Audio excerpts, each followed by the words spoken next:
To reach all 8 skeletons don't understand Christmas. Yahoo! We struck oil! Kick ass! A little bit higher in the sky, but that's fine. Now we can go home and think about what to do next. Oklahoma was the last U.S. state to declare Christmas a legal holiday in 1907.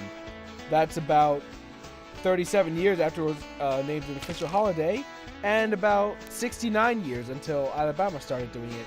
So I wonder if anybody in Oklahoma celebrated Christmas at all. Ooh, here's an interesting one. 23. Mistletoe, or Viscum album, is from the Anglo-Saxon word mistletoe, which means little dung twig, because the plant spreads through bird droppings. Think about that next time you give your special one a kiss on the cheek under the mistletoe.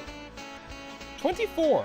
Ancient peoples, such as the Druids, considered mistletoe sacred because it remains green and bears fruit during the winter when all other plants appear to die. Druids would cut the plant with golden sickles and never let it touch the ground. I suppose that's why it's hanging from the ceiling. They thought it had the power to cure infertility and nervous diseases and to ward off evil. I can't complain about that. It's pretty cool. Evergreens, number 25. Evergreens, from the Old English words efi, which means always, and gawen, meaning to grow, have been symbols of eternal life and rebirth since ancient times.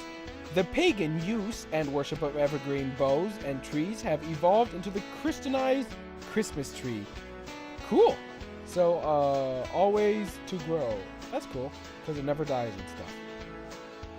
Number 26. Because they viewed Christmas as a decadent Catholic holiday, the Puritans in America banned all Christmas celebrations from 1659 to 1681. That's awful! That's awful! With a penalty of 5 shillings for each offense. Some Puritan leaders condemned those who favored Christmas as enemies of the Christian religion. Ha! Well, goes to show you, the things you don't like end up becoming mainstream after a couple of centuries. Number 27. Let's just stand on top of this Christmas tree and check our... Can we make it? I don't know. We'll try. No, let's not risk it. Number 27.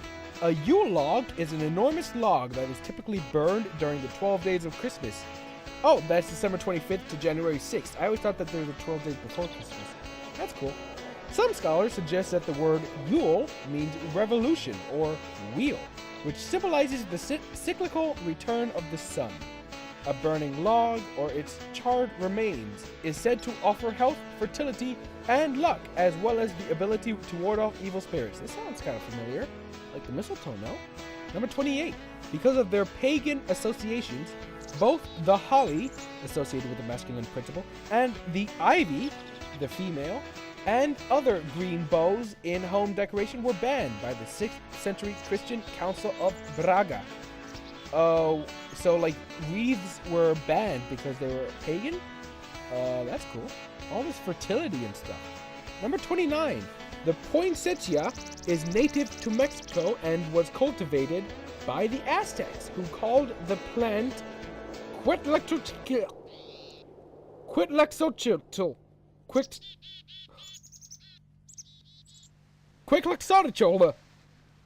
or flower which wilts, from the Aztecs. For the Aztecs, the plant's brilliant red color symbolized purity, and they often used it medicinally to reduce fever.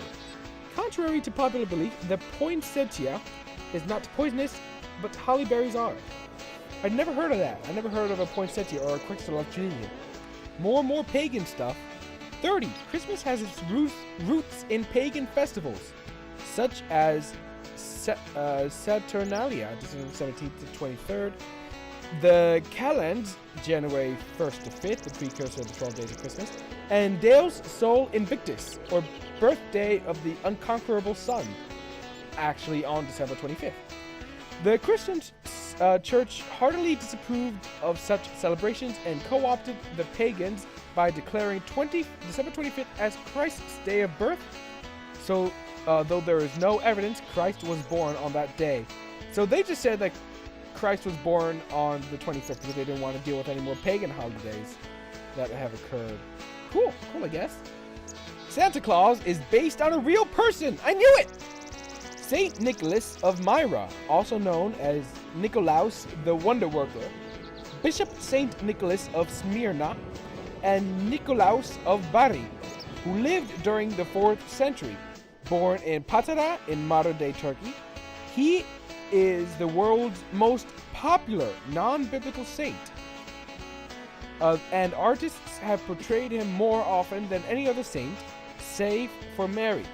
He is the patron saint of banking, pawnbroking, pirating, butchery, sailing, thievery, orphans, royalty, and New York City. Cool, I guess. He is a patron saint of pirating. He's a banker, pawnbroker, pirate, butcher, sailor, thief, orphan, royalty, and New Yorker. I don't know. That's cool, I guess. Fact number 32. Early illustrations of Saint Nicholas depict him as stern, commanding, and holding a birch rod. He was more a symbol of discipline and punishment than the jolly, overweight elf children know today. Yeah, I can just picture Santa in like a rough biker outfit. No, that's probably a bad thing to think about. Number 33. Puritan Oliver Cromwell outlawed Christmas. Scrooge. He outlawed Christmas celebrations and carols in England from 1649 to 1660. The only celebrations allowed were sermons and prayers. What a real Scrooge. What do you know, eh? Not a nice guy. Doesn't like Christmas. If you don't like Christmas, you're a Scrooge or a Grinch. Take your pick. Or you're Jewish. But never mind. Forget it. That doesn't mean forget it. Number 34. Wassail is from the Old Norse Veshail, meaning good health. Wassail, never really heard of that, but I'm sure you have. I really don't want to offend any Jewish people or anybody who doesn't celebrate Christmas. You know, 'tis the season. Happy holidays, whatever. Number 35. Christmas stockings allegedly evolved from 3 sisters who were too poor to afford a marriage dowry and were, therefore, doomed to a life of prostitution. Aww. They were saved, however, when the wealthy Bishop Saint Nicholas of Smyrna, the precursor to Santa Claus, crept down their chimney and generously filled their stockings with gold coins. So, wow! That's a interesting Christmas fact. Look at that. He actually crept down the chimney and gave him some presents. Good for them. Fact number 36. There are 2 competing claims as to which president was the first to place a Christmas tree in the White House. Some scholars say President Franklin Pierce did in 1856. Others say President Benjamin Harrison brought in the first tree in 1889. President Coolidge started the White House lighting ceremony in 1923. So what do you think? Who was the first president to bring it in? Well, obviously George Washington, right? Fact number 37. President Teddy Roosevelt, an environmentalist, banned Christmas trees from the White House in 1942. And we're back home. We can take off this mini-map now. Once I land safely, of course. How's this going? Still pumping? Still pumping. Pumping good. Pump it, fist, pump it. And it's time to go to sleep. Well, since I'm so close to finishing, I might as well finish them off. Fact number 38. It is estimated that the single White Christmas by Irving Berlin is the best-selling single of all time with over 100 million sales worldwide. I already forgot how that song goes. But cool. I thought it'd be Jingle Bells, the most popular song. But, you know, shows how much I know, right? Alright, now that we're back home, we are going to go ahead and... I don't know what we're going to do. We're going to make a pump. There we go. So what I'm going to do right now is I'm going to make a pump. And while I do that, I'm going to continue with the Christmas facts. Number 39. There are approximately 21,000 Christmas tree farms in the United States.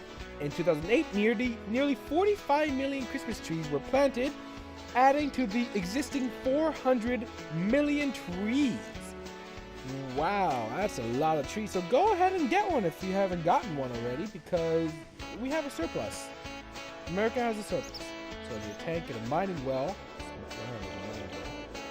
Okay, iron ingots, redstone, iron gear, and pickaxe. A lot of iron. Good to know. So let's go ahead and make those. Number 40. The first person to decorate a Christmas tree was reportedly the Protestant reformer Martin Luther. According to legend, he was so moved by the beauty of the stars shining between the branches of the fir tree, he brought home an evergreen tree and decorated it with candles to share the image with his children. Well, that's just a load of bull. Everyone knows the first person to decorate a Christmas tree was Santa. Everyone knows that. Let's see if we can go ahead and make ourselves an induction furnace. Wait, what do we have here? Another generator. Number 41. The first printed reference to a Christmas tree was in 1531 in Germany. Cool. I'm going to definitely be putting a picture of that. I wonder how it looks. Number 42. Approximately 30 to 35 million real living Christmas trees are sold each year to the U.S. Sold each 35 million. Cool. That's cool, I guess. Yeah. Number 43. Christmas is a concentration of Christ's Mass, which is derived from the Old English Christus Masse, first recorded in 1038. The letter X in Greek is the first letter of Christ, and Xmas has been used as an abbreviation for Christmas since the mid-1500s. So yeah, in case you want to know, that's where Xmas came from. I think that's a pretty interesting fact. Fact number 44, almost done. In 1962, the first Christmas postage stamp was issued in the United States. I wonder what it looks like. It's probably just of Santa Claus or something. Fact number 45, in Germany, sound it out. Heiligabend, or Christmas Eve, is said to be a magical time when the pure in heart can hear animals talking. Oh no!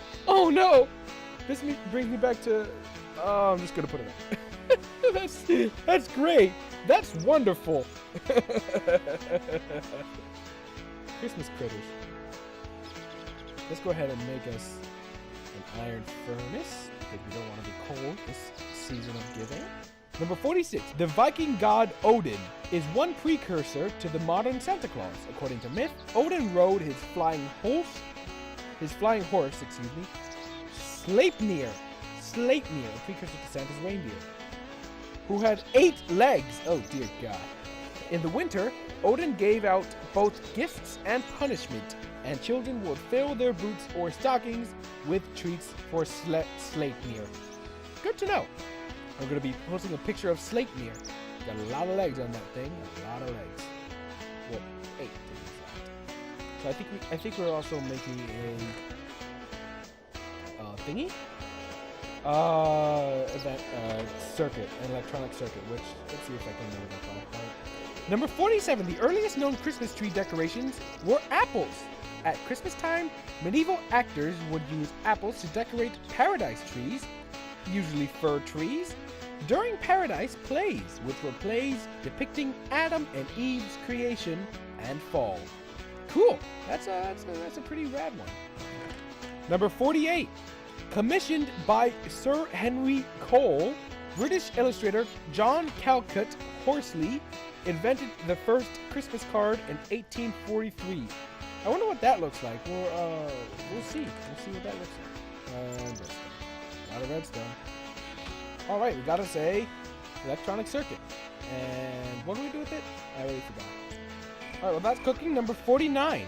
According to the United Nations Children's Fund, or UNICEF, there are 2,106,000,000 children under the age of 18 in the world. If there are an average of 2.5 children per household, Santa would have to make 842 million stops on Christmas Eve, traveling 221 million miles. Hey, get out of here. We're celebrating Christmas. To reach all 842 million stops, Santa would need to travel between houses in 2 to the 10,000th of a second, which means he would need to accelerate 12.19 million miles, or 20.9 billion meters per second on each stop. The force of this acceleration will reduce Santa to chunky salsa. Wow. Now there's a lot of math for you. What was I doing? Oh yeah, I was making a lot of, hold on. I already forgot what I was doing. I was making a pump, right. But that doesn't mean he's not real. He uses magic. Everyone knows that. Number 50, last but not least. Go away. Crap, I can't sleep tonight because of that. What was I doing? Oh yeah, I need coffee. Christmas purchases account for 1/6 of all retail sales in the U.S. 1/6. That is a lot of sales. Well, of course, you gotta shop a lot for Christmas. And that ends the 50 facts of Christmas. 50 interesting facts from Christmas from facts.randomhistory.com. Well, I wanted to say all of them because I really had nothing else to talk about. But now that I found oil and I'm making my pump, I'm gonna go ahead and talk about making pumps.